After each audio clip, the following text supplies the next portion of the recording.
60কে 2 দিয়েও যাচ্ছে, 12 দিয়ে যাচ্ছে, 15 দিয়েও যাচ্ছে, 20 দিয়েও যাচ্ছে, তাহলে 60 হবে। 120 না, 60 হবে লসাগু, ভুলভাল নিয়ে নিও না।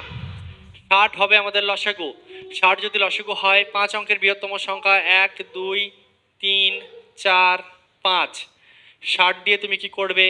ভাগ করবে। 60 দিয়ে তুমি ভাগ করবে, যেটা ভাগশেষ আসবে বিয়োগ করলে উত্তর। করো তাড়াতাড়ি। 9 তো। প্রত্যেকে বলছো অপশান এ রাইট অ্যান্সার।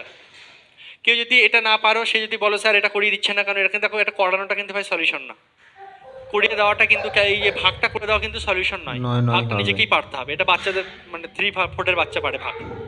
ভাগ আমি করে দেবো না, ভাগ তো নিজেই পারবে। আমি মেন টেকনিক তোমাকে শিখিয়েছি, প্রসেস শিখিয়ে দিয়েছি, আমি নিজে পারতে হবে। সব কিছু করে দিলে তাহলে তো কোনো মূল্যই থাকবে না তোমার নিজের। নিজে করো কিছু, আর নিজে করলে মনে থাকে বেশি। সব কিছু করে দিলে হবে না। চলো ভাগ করো। 9 9 9 হবে। ও এখানে ভুল লিখেছি, থ্যাংক ইউ যে লিখেছো, স্যার ভুল লিখেছেন, এটা ঠিক করুন, থ্যাংক ইউ সো মাচ। তাই তো 5টা 9 হবে। 5 কোত্থেকে পেয়েছিলাম আমরা? কথা বলতে বলতে 5 লিখে দিয়েছিলাম। চলো, 5 অঙ্কের বৃহত্তম সংখ্যা না, 5টা 9। হ্যাঁ একদম, অপশান এ হচ্ছে রাইট অ্যান্সার। ভাগশেষ কত এসেছিল একটু বলো, যারা এখন হয়তো পারিনি বাড়িতে করবে সে যাতে বুঝতে পারে, বলো ভাগশেষ কত এসেছিল লিখে দিই। ভাগশেষ